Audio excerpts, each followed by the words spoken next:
then you get married, and then you'll start going through your 5 stages over again. And if you rush through them, don't worry. You'll go through them again and again till you get it all done. Did you push record?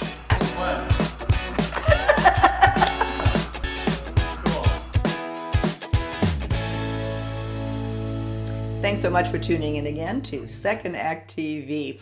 I am so happy to have Dr. John Gray back on our program today. John, thank you so much for staying over. Oh, I'm so happy to be with you. This is one of my favorite topics. Well, John, we just finished a very emotional segment on starting over again after the loss of a loved one.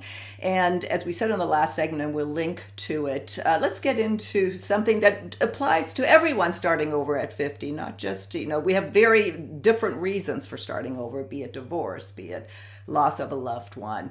But one thing that I think we all have in common for the most part, at 50, 60, whatever we are, we're not a whole lot smarter about relationships than we were at 20 or 30. And in the book that I want to draw from now is the Mars Venus on a Date. You outline, which really speaks to me, this linear approach to dating, is the 5 stages of dating that you say, if I'm paraphrasing correctly, is we have to go through that in order to get it right. So let's talk about that. How do we start again? And how are men and women different in this process? Because we do sabotage a lot by not understanding what the other one is going through. So I'm going to fulfill what you've just asked of me by doing a little foundation work first. Okay. When you're starting over, statistically, men are married in 3 years, and women, if they get married again, are 9 years. Okay. So there's a difference there between men and women. And this is important to understand men, so you don't take it the wrong way, women, because often a guy will get a divorce and suddenly he's dating a woman. He's got a new wardrobe. He bought a new car. He looks clean shaven or whatever. He's gone through this big change and he looks really happy. This happens a lot. And she goes, why did that happen now? Now, it's hard not to think, what am I? Am I chopped liver or something? You didn't really love me, or what's going on? On the surface, it's how could you start another relationship so quickly? You must not love me. And that's a lie. Okay, it has nothing to do with you. It has to do with he needs love. And men can most easily find love through sex. Women don't find love through sex as a major source. Women can find love through friendship, through the children, through nature, through that, but men primarily find love through sex. And so he needs to feel love, so he'll go after sex. Has nothing to do with her. But she will think, oh, he didn't really love me. And that will add to a resentment inside of her, which is usually when people get divorced, that somebody's feeling they didn't get the love they needed. So that's the first step. Second step, don't take that personally. Second step, if you don't understand how you contributed to the breakup, then it's really hard to start over again. You will feel on the surface, I can't trust men, but actually go a little deeper, you can't trust yourself. Why can't you trust yourself? Because when you fell in love, you thought he was the one. Nobody gets married unless they think this is the one. Right. So quite often, if there's resentment, often characterized by the phrase, I gave and I didn't get back. I'm so good and I didn't get back. Actually, I'm so good, I didn't get back covers up the reality that it takes 2 people to end a relationship. Both people contribute to ending a relationship. It's very painful to think of, I contributed to this, when you have so much evidence it was their fault. And this could be a man as well, complaining about his wife. I tried everything I know. Usually what men say is, no matter what I did, it was never enough. She was never happy. I did this and this. And women will say, I did this and this, and I got nothing back. Because they're 2 different worlds we live in. But the reality is, if you feel that resentment, it means you haven't yet seen how you contributed to the problem. And based upon your lack of knowledge, you make mistakes. We all do. We need guidance. We need understanding. Maybe the place I was coming from at the time was a mistake and I picked the wrong man. Because sometimes you do pick the wrong man or the wrong woman. And that could be part of it. But why did you pick the wrong person? Why, if you're a woman, for example, often one of the reasons, there's many reasons, but we're skimming the surface trying to get as much material we can in the interview. But one of the reasons is you were sexually attracted to the man you fell in love with. Mm-hmm. That can be a reason why your relationship failed. If you have daddy issues, which means that your father wasn't available to you, quite often you have issues in life where you're a people pleaser. So you get loved by pleasing men. Now, this is just for women, not for men. And that can, for some women, be I get turned on to men who are not available. I get turned on to men who are dangerous. You have to look at that as one of the issues you have. And if you have that issue, then in the dating process, if you find yourself getting turned on to a man without knowing him and being known by him, run the other way. That's a very important concept. Who are you attracted to and why are you attracted to them? For women, the first stage of dating is attraction. You're attracted to somebody. Women, if you want to pick the right guy for you, in most cases, it's a guy that you don't feel turned on to who's more attracted to you than you're attracted to them. It could be mutual, but generally speaking, he is more attracted to you. He might be shy, so you might have to let him know that he can be attracted to you. Okay. So, but basically, that's the attraction stage. You have to know where you need to start out from is you need to have conversation. You need to know his mind. He needs to know your mind. And if you can still be turned on to him, that's possible potential. So conversation. In conversation and dating, if you want to make sure attraction grows, make sure that you talk more than him. Don't ask him so many questions. I'm telling you, women, particularly they don't understand men, but also when they're feeling insecure, they want to ask a lot of questions. Okay. I want to know what you think, because deep inside you don't know that men and women are different. And Mama always said, if you want somebody to be interested in you, be interested in them. Well, that's great advice for a guy. If I want you to be interested in me, I'm going to show you I'm interested in you. And I'm going to ask questions, and I'm going to learn about you and get to know you. All of that will stimulate in you the hormones of attraction. But if I talk about myself the whole time, I'm not going to be attracted to you anymore. I'm attracted to myself. I like myself more and like you less. So, a little give and take is good. You wouldn't want to be talking the whole time. You practice another important dating skill to increase attraction, which is you would always speak your mind authentically and truthfully. You wouldn't cover up things that you're afraid he might disagree with. Let's say he's a Republican and you're a Democrat. You'd say, oh, I would never vote for Trump. Yeah. Really? Why would you not vote for Trump? He said, well, why would you vote for Trump? And he'll tell you all the reasons. And you don't get mad at him. First of all, you say, well, I see why you're saying that. Well, that makes sense. Well, I hadn't thought of it that way. And then you give your point of view. And then he wants to make you wrong. And you say, oh, no. I think you're okay being where you are. But I have this point of view, and this is why I think it. But you should, he'll see, people today don't know how to communicate. They always try to win their point of view, change someone, and be right. But he'll do it less if you're a woman, and you basically give him what he needs. Give him like a treat. Oh, well, that makes sense. That's a good idea. I hadn't thought of it that way. And let him experience for the first time in his life disagreeing with a woman who's not trying to change his point of view. And if you're a man, give a woman the experience in the dating of having a different point of view and not trying to change hers in any way. So let's say authenticity is, well, I don't like men who do this and you do that. You shouldn't do that. Okay, that's not what I'm talking about here. It's you could say, well, I don't really like men who do that, but why do you do that? You're not trying to change him. That's what we need. And we don't have it today. You see, we've got this huge confusion and everybody wants to be right. Everybody wants to change somebody. Attraction grows when somebody's not trying to change you and you're authentically different. Differences attract. If you try to be what you think he wants you to be, and you change yourself, you're no longer going to be attracted to him. He won't be attracted to you is what I meant to say. All right, so that's stage one, attraction. So now stage two is uncertainty. If you're dating a guy, and I want to say again, because a lot of people, this is after 50, don't go even while you're in the attraction stage, don't be in a job interview. This sabotages your whole potential to find the right person for you, as well as to enjoy dating. If you, I have to give you another example. If you're house shopping, you come see my house as a guest, you think I have a beautiful house. If you come house shopping here, you might buy this house. You're going to immediately see everything that's wrong with it. You want to know electric bills, gas bills, are there rats? Is there mold under the house? Is it insulated? What are your heating bills? All this you find out. You hire people to come in. You actually hire people to come in and check out the house. So don't do that. Don't do that at all. So what you're saying is once you start you're now attracted to someone, you start questioning yourself. That's normal. That's step two. But before you won't even get there so fast, okay? You don't want to rush these stages. You want to stay in the attraction stage as long as possible.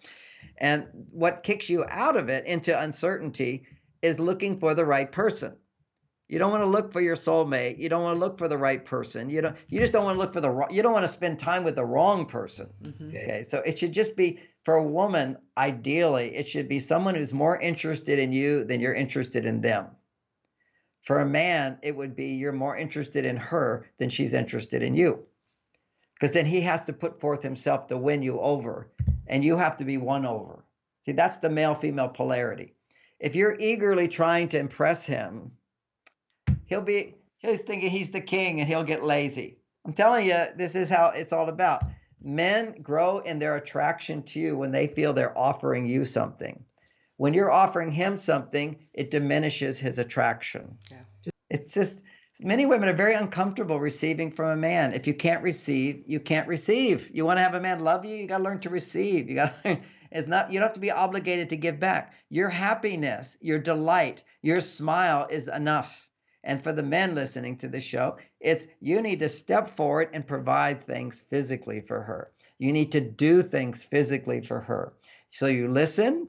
You don't try to change her on an intellectual level. You have conversation. Then through behaviors, you do things that allow her to feel supported, that she's not doing everything herself. So having said that, don't interview him on his past relationships and don't talk about your past relationships with him. Be with him. And don't be shopping. This is not a job interview. I remember this Dr. Phil episode where Phil was in the woman's ear and we're doing an interview to find the right man for you. The opposite is create a series of positive dating experiences. That's your only goal. What's going to happen is when you create this series of positive dating experiences, along the way, you're going to attract the right man. It's going to happen. I want to ask you something about that, because on our last, and we'll link to the segment about your book, Beyond Mars and Venus. And there was a couple comments I got from viewers said, well, why would I go out with a man I'm not attracted to or just practice? Isn't that unfair to him? You're saying take me out to dinner and I'm not really attracted. Why would I do that? And I wanted to ask you that. How do you answer that? Oh, the greatest gift you can give to a man is to let him give you something and enjoy it. So she's not taking advantage. What are you, a prostitute? He pays for dinner. Now you have to have sex with him. You don't lower yourself to that. Men want to be with a woman. There's nothing that raises a man's testosterone more than being in the presence of a woman who's happy. You're giving a gift by being happy, by not being demanding, not expecting him to be more, not being in a job interview, not questioning him, not testing him. But just he's interested in you, enjoy it. That's very hard for women because they don't understand what makes men tick. What makes men tick is to feel, I can make a woman happy. Now, always, because there's such a pressure on men these days to score, to have sex, just because you let him give to you doesn't mean you have to have sex. Maybe you feel a little attraction after he's done something nice for you. You might feel something good enough for a kiss goodnight. That's enough. Kiss goodnight if he makes that move. And then he says, oh, let me come in. Let's do. Not yet. I like to go slow. That's it. And if you do have some sexual feelings for him, don't have sex right away. It's too soon. Yeah. Well, I think you separate. And then what you say is, yes, I'd love to have sex, but I have to go slow. I need to go slow. And you do. Yeah. Well, and you separate that, I believe, if I remember right, in your stages, is that you separate exclusivity and intimacy, and you warn not to jump to intimacy before you are in the exclusivity stage. Okay, let's go through the steps. Okay, so the first thing, once you're now dating a guy and there's a lot of attraction, should I always do both sides or just? Yeah, no, both sides is great. So you're in this dating thing going on here. And suddenly she becomes very, very special to you. He becomes very special to you. There's a thing going on here. And and you feel this might be the one, or this could be someone I want to be that vulnerable with and have sex with and so forth. As soon as you start to feel this could be the one, maybe you've already had sex because everybody does have sex so fast these days, but regardless, at a certain point you feel maybe this is the one I'd like to have a serious relationship with, or if I'm looking for a marriage partner, this might be the one. As soon as you go into a certain level of success, then doubt kicks in. That's natural. So when you start feeling really close to someone, whether you're a man or woman, now you'll start to doubt them. You have to doubt your doubts. Okay, this is your insecurities are coming up, particularly if you've been married before. You've already been burnt once. Now you're thinking about putting your hands in the fire again. We have these unconscious automatic reactions inside, which cause us to be picky, which cause us to be critical, which causes us to be judgmental, or, and that's particularly for men. For women, it causes them to feel needy and insecure and want to talk about the relationship. They feel kind of an urgency, we need to talk. Are you on the same level as me with this? How do you feel about me? Don't have any of those conversations. When men go into the uncertainty stage, grass always looks greener on the other side of the fence. That's just a reality. Okay, this is just happens inside of a man, and it's biological, particularly if he's already had sex with you. So that's why you don't want to rush sex. You want to have him really become attached to your sense of humor, your smile, your interactions, your conversations. You're easy to please. He can buy things for you. He can do things for you. He can drive you in the car. Oh, you enjoy being with you. Him. See, he's got all that bonding so that then after sex, he's going to lose his bonding. It's just biologically, men's testosterone goes down after sex. So he doesn't have all those romantic feelings. He needs to pull away. This is a withdrawal. So, you might have had that amazing romantic getaway for 3 days at a hotel and had all this sex, and then he ignores you. Okay, you got too close too soon. So he's going to go knock right over into uncertainty. But if he's backed off and come back, backed off and come back, backed off and come back, what happens is his brain is wired that I can always come back with more love. So he stays bonded to you. He stays bonded to you. Then the grass isn't better on the other side of the fence. He has a chance to experience something that I teach men, particularly men over 40 who've never been married. They don't understand their body. You see, it's natural for them to lose their physical attraction after having sex with a woman. Yeah, that was one of the biggest things that I learned from you, our last talk. That's so interesting, the pulling back, or why men don't want to cuddle. Yeah, well, cuddling is estrogen producing, and men, too much estrogen lowers testosterone. And also ejaculation in men lowers testosterone 50%.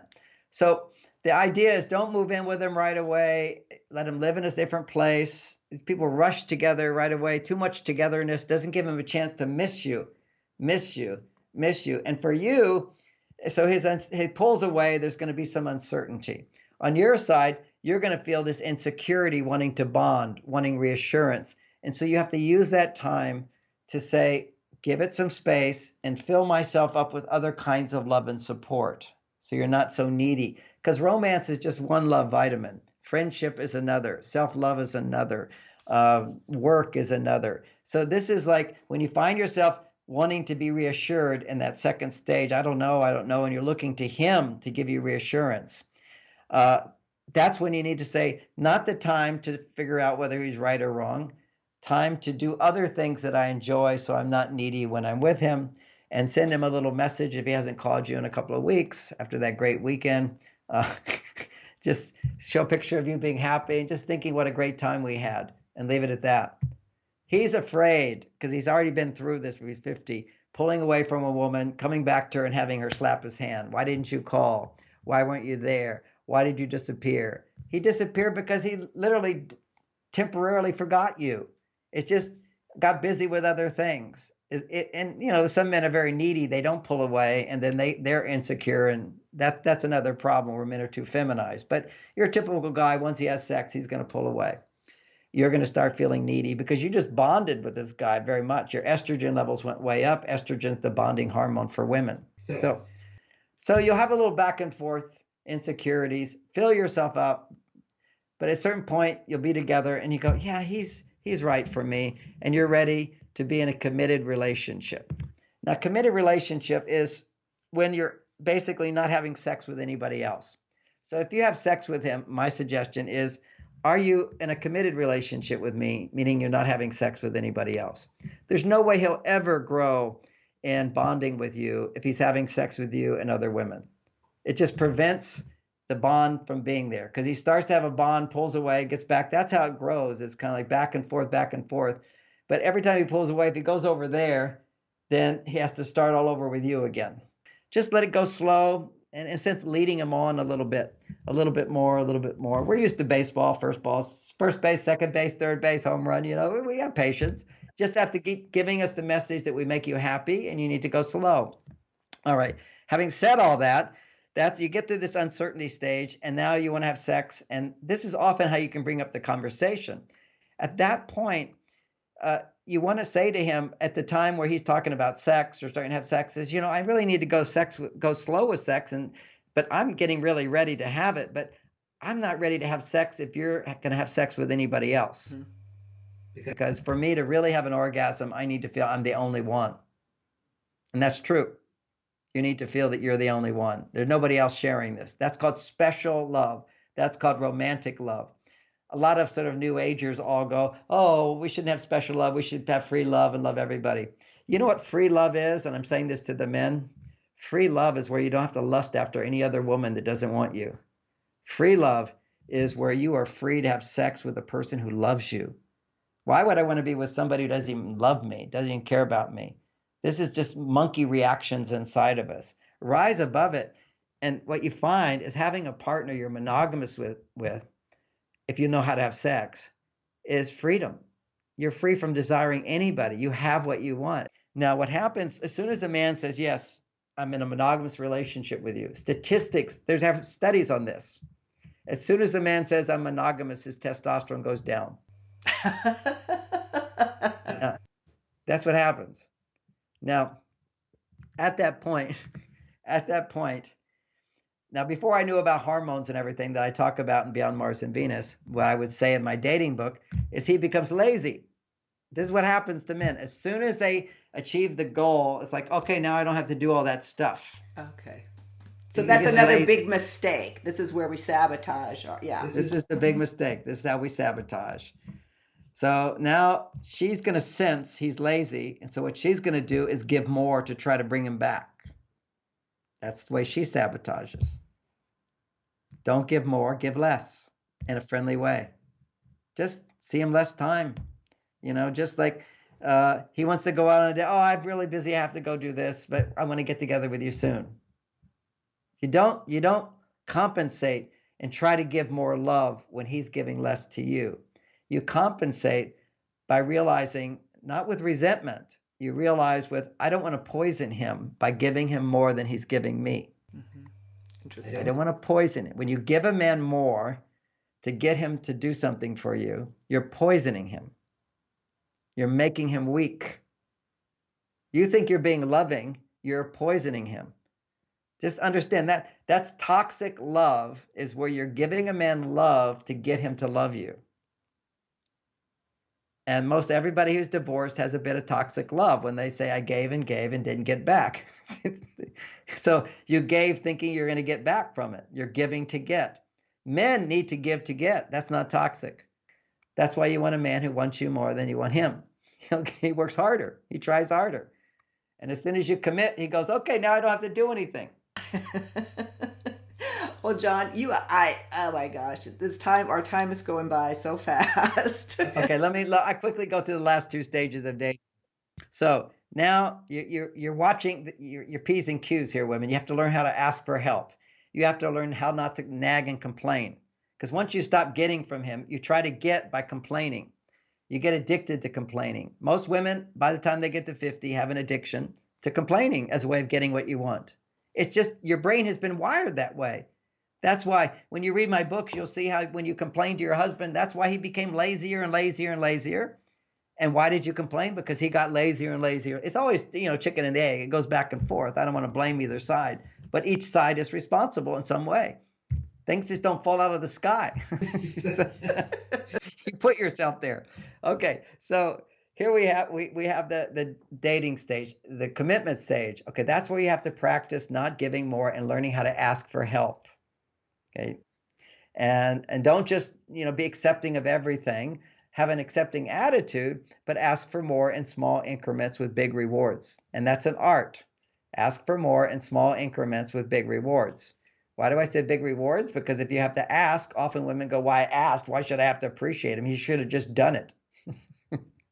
I know we're screwed up that way.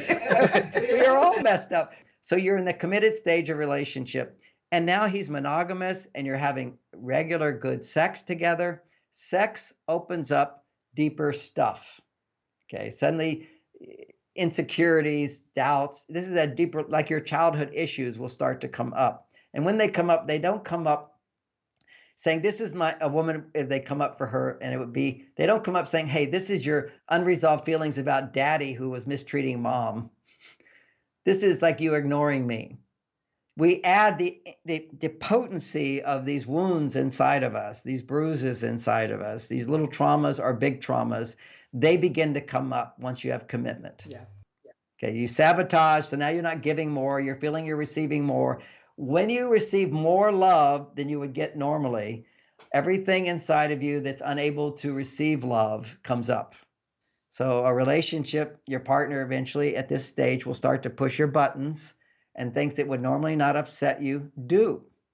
And that's where you have to have personal responsibility to share what you feel in a non-blaming way and reveal what you feel. So start being more intimate, revealing more of what you would never say at work to people.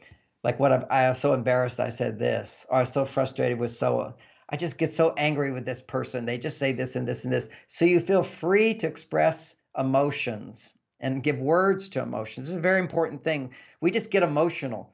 That's just reactive. Now, for a woman, intimacy is letting him see inside of you, your mind, your thoughts, your emotions, and your body that you would never show anybody else. Okay, that's what intimacy is. Intimacy, and you do it in gradual stages. Now, for men, intimacy is not that. It's not about seeing deeper into him. When a man gets to intimacy, what's going to happen is he's going to start overreacting to things, her reactions, which might be not so loving, might be a critical look, a disappointed look, a frustration, or just simply she's having a bad day and it's not about him at all, but he finds himself taking it personally. That's going to happen in stage 4, is we start taking things personally. And what he needs to have is the knowledge how not to express his feelings at that time. See, so what I'm telling women, when your buttons are getting pushed, talk about other things that push your buttons. And that's how you process your feelings, not him pushing your buttons. Okay. Very important. It always seems like it's their fault. It doesn't say, these are my stuffed feelings from the day, my stressful day. No, you left your shoes in the living room. You expect me to pick them up. You drank the orange juice out of the refrigerator. You didn't think of me. You didn't call me. Why didn't you call me? Or, oh, something really good happened. I got this great investment. When? Yesterday. You didn't tell me before today? Who else did you tell first? I mean, this is stuff we get upset about. But see, this is our child. We become like children in our reactions. She needs to manage her emotions like an adult, which is reveal the feelings that are not about him, train him where he can then understand the feelings that are about him. But it takes time to do that. And for him, when those feelings come up, do not argue, do not throw them on her. Take alone time to process your emotions. Men have to learn how to deal with their emotions alone, not to throw them on their partner. Very, very important. And of course, psychology teaches all men, you need to talk about your feelings. And she sees him all upset. And she says, what is it you're feeling? We need to talk about it. You need to tell me what you're feeling. No. He needs to handle his feelings himself. You're not his mother. You're not his therapist. A lot of men will like to hear this. Will appreciate hearing that. Because you're right. Yeah. We've been conditioned to do that. To do what? Try to get men to express their feelings. That's right. It's the worst thing. See, if a man is upset, okay, something pushed my button. I'm now upset. You see, I'm reacting. I'm angry. I'm irritated. I'm annoyed. I'm frustrated. Okay, any of that stuff. So I'm sitting there and I'm Frowning. Okay, what is it you're feeling? She thinks, because if she's upset and I can actually listen to her, her estrogen will go up, her stress will go down. If you listen to my feelings, my estrogen goes up and I'm more stressed. Mm-hmm. So in intimacy stage, you have to learn how to share your emotions if you're a woman, not about him, but about other things. And then you share your positive emotions about him, which would be things like, I love you so much. Saying to him, do you love me? Do you need me? I love you. I can't bear to be without you. I'm so lucky to have you. See, those are the feelings of love, but we don't verbalize it except once. Women need reassurance at this stage, a lot of reassurance. And she has to explain to men, I get it, honey, you don't need reassurance, but don't you like it if you do something successful and I go, wow, what a great idea you had. Or wasn't that wonderful you did that? Or I'm so lucky to be married to you. You work so hard for me. Anything like that. Don't you like to hear that? He says, yeah, I like to hear that. And if he says, no, I don't like to hear it, I say, okay, that's all right, but I like to hear it. But you don't need to tell me how great I am at things. Just tell me how beautiful I am. Tell me how much you love me. And this poor woman who's been a feminist, she can't even say, tell me how beautiful I am, because then you love me because I have a beautiful body, or a beautiful smile, or a beautiful hair. Of course he loves you because you have a beautiful body and beautiful hair and beautiful smile. And then as she gets older, you let her know, honey, you're the most beautiful woman in the world to me. Certainly there's younger, more beautiful women on one perspective, but they don't love me. You're the most beautiful. You're the only one I want to be with. Every day. Oh, honey, there's so many beautiful women, but you're the one I want to be with. You're so beautiful to me. Wouldn't that be wonderful to hear? Yes. Yes. Yeah, we have to learn how to say these things, not just once. Again and again, intimacy stage. She needs reassurance and he needs to not express his negative emotions. He needs to learn how to express his positive emotions when he feels them and go to his cave to process his negative emotions. So that's intimacy. Big battles. Now, once you start feeling at ease with intimacy, and it won't be so hard if you haven't had sex right since the beginning. See, people have sex right in the beginning, all that stuff comes up. That's why you go slow with it. You get the commitment first. You go through stage 4 intimacy. This is stage 4. And people always say, how long does it take for every stage?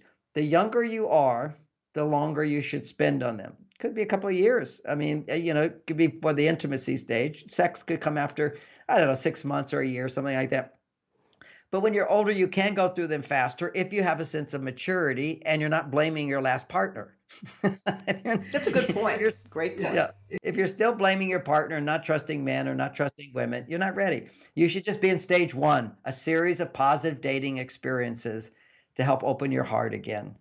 Okay, now you're in stage 4, intimacy, and you're able to take responsibility for your buttons being pushed. Now, I know I'd say 99% of the population would never make it through this stage if you follow my advice. They blame their partner for their buttons. It's not about me. It's not about you. It's about me. We got to learn how to do that. Then you really are ready to have a long-lasting relationship. That's stage 5. Stage 5 is, I want to marry you. Now, even in stage 1, you might feel I want to marry you, but you don't take it seriously. You get till you've seen the best of your partner and the worst of your partner, and you still want to marry them. Now, there's a lot more on that. How do you get a guy to say you're married? I mean, there's a lot in there. I'll put that to the book because it's a long story. But in the stage of dating, all the way up to stage 5, don't rush the marriage thing once you get the proposal. Don't rush the marriage thing, because before you move in, and I know everybody moves in before they're married, but we'll talk about optimal things. You didn't move in, but at least if you are moved in, you're still not married. Once you get married, women, I'm talking to women, you lose your power to change the arrangement in any way. Okay, the men, when they're in that stage of I propose to you, I want to marry you, that's when you start solving little problems instead of big problems, like how are we going to balance our money? How are we going to live in one house together? What furniture, what decoration are we going to have? How do we raise our children? These are really big things. Right. If you're different, how do you find those? So when you're in the dating, particularly if you're not living together, but let's just say the ideal is not living together for the point I'm going to make, is that then you're not making big decisions together. You're making little decisions, and you have conflict over little things, and you resolve it. And you learn how to disagree on things, have little spats, and then you resolve it. Just like in the very beginning, you can have little spats before you're having sex. It's easy to resolve. Sex makes everything way more intense. And then being married makes everything even more intense. So often women sort of wait until they're married before they say how they want things they want from him. Okay, which is, I'd like you to not drink so much. I'd like you to spend more time with the kids. I'd like you to be home more. I don't want you to have friends. See, women go through in their mind, there's a whole set of things that now everything's going to change once we get married. And it does because of this. Exactly what you're describing. That's why it does. That makes so much sense. Explain to me what you heard. What I just heard was that as soon that there's a mindset that a woman takes on once you're married that is different than before, because now you're in a permanent relationship, but it's not. That's why we get divorced. That's right. See, there's a gradual learning how to negotiate things when they're not big problems. She tends to wait for marriage to happen, and then she's got a set of rules. Right. That where I first saw that idea so clearly was I was doing an Oprah show. Okay, I did 18 Oprah shows. I used to be her coach. This was a big thing in the 90s. I remember seeing you there. Yes. So there was this woman, and she was really unhappy with her husband. And Oprah said, "Okay, so why are you so unhappy with your husband?" And she says, "Well, every week, he wants to go out with the guys, twice a week he goes out with the guys, and we're married. He can't do that." And it's like, well, when did you tell him that when you get married, you can't go out with the guys? And what's wrong with going out with the guys? But she had this whole idea of once you're married, there's this whole set of expectations of men and how you should be and what you should do. Long before that, those things have to be sort of hashed out in smaller ways. He's going out with the guys. Really, you need to go out with the guys? How often do you need to go out with the guys? He says, well, sometimes I need to go play basketball. Otherwise, I start feeling awful. I read John Gray's book, Men Need Their Cave Time. So I need to take some time apart and get time to get that. So you try out all these things, not wait till you're married and then suddenly you're like, you should do this and you should do this. Such unrealistic expectations. It's good to practice asking for what you want if you're a woman in the engagement period, particularly, that you feel very comfortable having disagreements, being able to resolve them, being able to ask what you want, as opposed to once we're married, I can ask him to do that. Once we're married, that will change. Just once we're married, he'll drink less, or once he's married, he'll stay home more. Once he's married, he won't want to argue with me about things. However it might be, there's a lot of things that come up that are like a surprise to a guy. Now, from the guy's point of view, just because you get married, don't think that now you can be Mr. Lazy again. It's sort of the same idea. When a guy gets in a committed relationship, he gets lazy. When he gets married, he gets even lazier. And that's shown up in hormone tests. Hormone tests is that single men have higher testosterone levels than committed men in committed relationships have. Next, it drops a little bit more. Okay, it drops from the single guy. Then he gets married and it drops from there. And then he has children and it drops from there. Now, does it have to drop? No. I'm almost 70 years old and I have testosterone 50% higher than when I was a young man. And that's because I basically understand I'm a guy. I need my cave time. I need to, it's like for me right now with COVID, I don't have all my challenges. Men have to overcome challenges to build testosterone. I used to travel, I'd be waiting in a line at the airport and I'd be frustrated.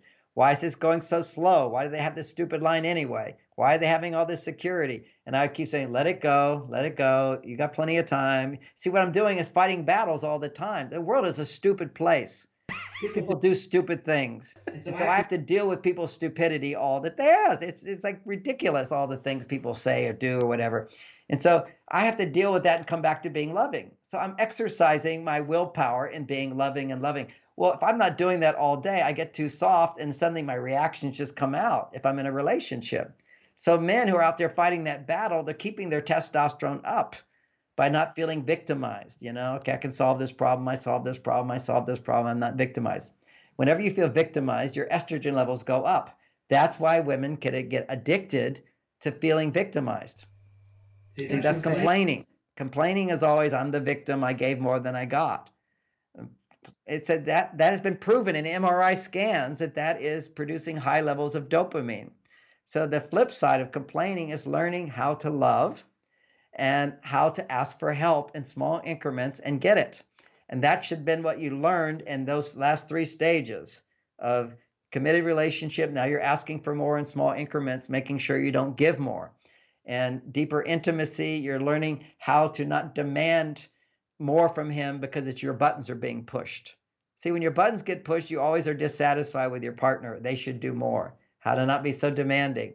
And then now in the year while you're planning to get married, you're practicing negotiating, how to negotiate things without getting your buttons pushed. I mean, I've had women who not want to get married to a guy because he wasn't interested in the marriage plans.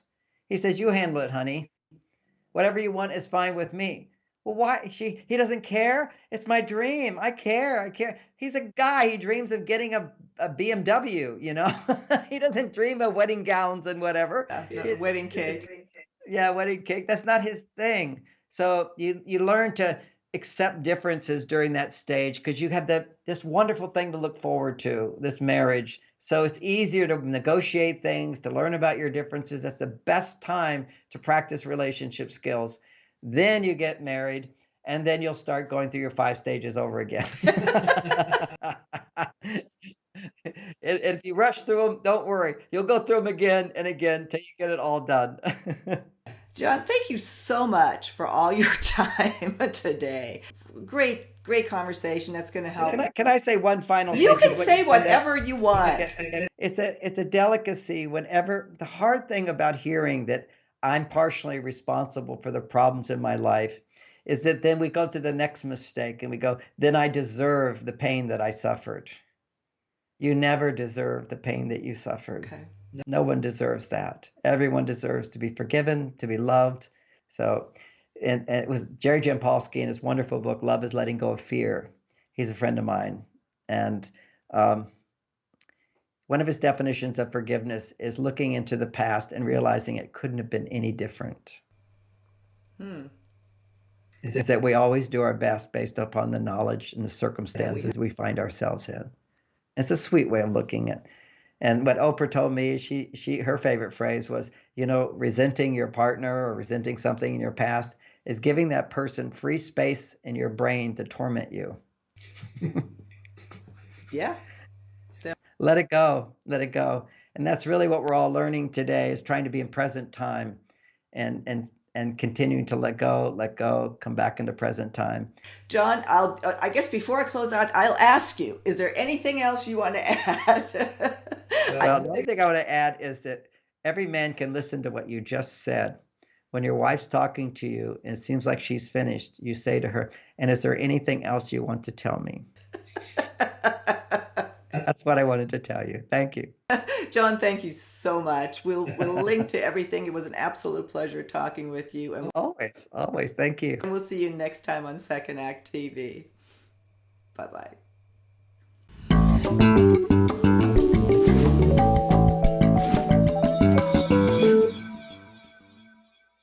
Please be sure to subscribe to our channel, and if there's a topic that you'd like to have us cover, please visit our website, secondact.tv. There's a little red suggestion box in the upper right-hand corner of our site. Just click on that, send us a line. We'd love to hear from you. See you next time.